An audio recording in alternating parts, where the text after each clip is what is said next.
Court ने बाहुबली नेता सतीश पांडे के भाई और जेडीयू विधायक पप्पू पांडे के गिरफ्तारी के ऊपर रोक लगा दिया है। दरअसल आपको पता ही होगा कि गोपालगंज के बाहुबली नेता और विधायक पप्पू पांडे, जिनकी गोपालगंज में तूती बोलती है, उनके गिरफ्तारी का वारंट एसपी साहब के द्वारा निकाला जाता है और कहा जाता है कि भाई साहब ये भू माफिया हैं, इनको बख्शेंगे नहीं। लेकिन जब ये मामला कोर्ट में गया तो कोर्ट ने स्टे लगा दिया, रोक लगा दिया और कहा ना, आप गिरफ्तारी अभी कर ही नहीं सकते। 7 मई को सुनवाई होगी, उसके बाद आप हमारे फैसले का इंतजार कीजिएगा, जो हम कहेंगे वही होगा। अब कोर्ट से ऊपर तो साहब कोई और आता नहीं है और कोर्ट का फैसला जो है वो सतीश बाबा और पप्पू पांडे के पक्ष में है। पूरी कहानी क्या है चलिए आपको विस्तार पूर्वक बताते हैं, समझाते हैं, लेकिन उससे पहले मेरा परिचय जान लीजिए। मेरा नाम है रजत और आप जनता जंक्शन देख रहे हैं। आपको बता दूं कि पप्पू पांडे के गिरफ्तारी को लेके एकदम से माहौल जो है वो बना हुआ था। माना जा रहा था कि नए नवेले एसपी साहब एकदम से इनको गिरफ्तार करवा के ही दम देंगे। वारंट तक जारी हो गया था और मामला था कि 17 एकड़ जमीन के ऊपर ये लोग जबरन कब्जा करना चाहते थे। जब ये मामला कोर्ट में गया तो कोर्ट ने इस मामले को संज्ञान में लेते हुए इसके ऊपर सुनवाई की और सुनवाई में जो बातचीत सामने आया उसको जो पप्पू पांडे के, जो राहुल के, जो सतीश पांडे के वकील थे, उन्होंने स्पष्ट किया, साफ किया कि भाई ये जो जमीन है ये तो इसके ऊपर काफी टाइम से लड़ाई चल रहा है। 2025 में भी एफआईआर इन लोगों ने किया था, 2026 में भी एफआईआर इन लोगों ने किया था। जमीन का विवाद है और ये सिविल मामला है, इसको आपराधिक तौर पे जो है वो बना के पेश न किया जाए और इसको जो है वो सिविल तरीके से ही सुलझाया जाएगा। मामला लगातार चले आ रहा है तो इसके ऊपर सुनवाई होगी और इसके ऊपर कोर्ट का फैसला आएगा। तो फिलहाल तो गिरफ्तारी की कोई चांस ही नहीं है, मतलब पप्पू पांडे को गिरफ्तार नहीं किया जाएगा। इसके अलावा राहुल जो सीए थे उनको भी गिरफ्तार नहीं किया जाएगा और यह स्पष्ट किया जा चुका है। सबको पता है पप्पू पांडे का चेहरा क्या है। जेडीयू के विधायक हैं, लगातार विधायक रहे हैं, जेडीयू में इनका अलग रुतबा है। गोपालगंज की अगर बात की जाए तो सतीश पांडे का नाम पूरा छपरा सीमांत गोपालगंज जानता है।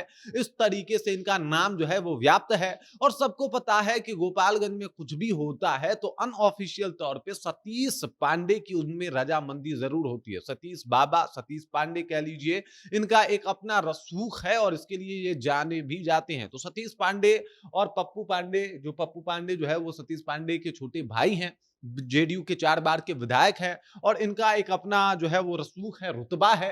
पूरा गोपालगंज इनके नाम से जो है वो कांपता है। खासकर अगर सतीश पांडे की बात की जाए तो उनके नाम से कांपता है गोपालगंज। इस तरीके की स्थिति है और अब तो कोर्ट का जो हक है वो भी इन लोगों के हक में ही आया है। कोर्ट का फैसला भी इन लोगों के हक में आया है और ये बातें बता रही है कि भाई साहब चाहे जितना भी एसपी तिवारी साहब ने कोशिश किया कि इन लोगों की गिरफ्तारी हो, अब गिरफ्तारी के ऊपर पूर्णतः स्टे लगाया जा चुका है। कहा गया है कि फिलहाल तो आप गिरफ्तारी नहीं कर सकते। 7 मई को सुनवाई होगी, उसके बाद इस मामले में जो है वो कोर्ट अपना फैसला आगे सुनाएगा, आगे जो है वो डेट देगा, लेकिन फिलहाल तारीख दे दी गई है। तो ये क्लियर हो गया है कि ये जो गिरफ्तारी की तलवार लटक रही थी और लगातार प्रशासन की तरफ से ये बयान आ रहा था कि भाई साहब ये लोग गिरफ्तारी देने को तैयार नहीं है, लोग गायब हैं, लोग जो है वो वहां पे मौजूद नहीं है, उनकी गिरफ्तारी हम कर नहीं पा रहे हैं। तो अब इधर कोर्ट के फैसले के बाद सतीश पांडे और पप्पू पांडे को बड़ी राहत मिलती हुई दिखाई दे रही है और वो पप्पू पांडे, वो सतीश पांडे जो गोपालगंज में अपने एक अलग रसूख के लिए जाने जाते हैं, वो एक बार फिर से चर्चा में। लोग कह रहा है कि भाई साहब पावर यहीं पे तो है, पावर यही जैसे शुरू होला ऐसा वाला बात है इनका, पावर यही जैसे शुरू होला यही जा खत्म होला, इस तरीके का गोपालगंज में इनका ऑरा है। और इससे पहले भी कई सारे एसपी रहे, लेकिन पप्पू पांडे की गिरफ्तारी को लेकर इस तरीके का कोई मामला सामने नहीं आया। अभी जो है वो नए एसपी साहब के आने के बाद इस तरीके के माहौल बन रहे थे, लेकिन अब उसके ऊपर भी कोर्ट के द्वारा, यानी जो जिला का एमपी अदालत है उस कोर्ट के द्वारा जो है वो रोक लगा दिया गया है और क्लियर कर दिया गया है कि गिरफ्तारी नहीं होगी। मतलब ये जेल के बाहर ही रहेंगे और इनको जो है वो गिरफ्तारी के मामले में, जो गिरफ्तारी के मामले आ रहे हैं इनको लेके, उसके ऊपर जो है वो रोक है, अब इनकी गिरफ्तारी नहीं हो सकती है।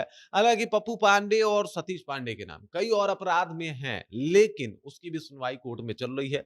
और अब ये जो मामला है इसको तो अलग ही तरीके से देखा जा रहा है, माना जा रहा है कि भाई साहब ये जो जमीन है वो काफी टाइम से विवादित रहा है और इसको लेके ये दोनों पक्षों में अपना अपना पक्ष रखा जाता है। मामला कोर्ट में रहा है, 2025 में भी इस जमीन को लेके एक केस किया गया था, जिसको कोर्ट के द्वारा जो है वो कहीं ना कहीं मतलब वो तवज्जो नहीं मिला जो वो लोग चाहते थे। फिर से 2026 में इन लोगों ने एक केस बनाया और कहा जबरन हमारे जमीन को दखल किया जा रहा है और कहा जा रहा है कि ये 17 एकड़ जमीन हमें दे दो, नहीं तो अंजाम बुरा होगा। और ये सब कुछ इसलिए किया गया ताकि इनकी गिरफ्तारी हो सके। और अब फाइनल जो कोर्ट का फैसला है उसने तो ये कह दिया कि गिरफ्तारी ही नहीं होगी। मतलब ये क्लियर हो गया कि पप्पू पांडे, सतीश पांडे, राहुल ये लोग जेल नहीं जा रहे। बाकी इस खबर, इस जानकारी को लेकर आप क्या सोचते हैं? आपके जहन में क्या कुछ चल रहा है? कमेंट कीजिए, अपना विचार हम तक पहुंचाइए। बाकी आप देख रहे हैं जनता जंक्शन और मेरा नाम रजत है।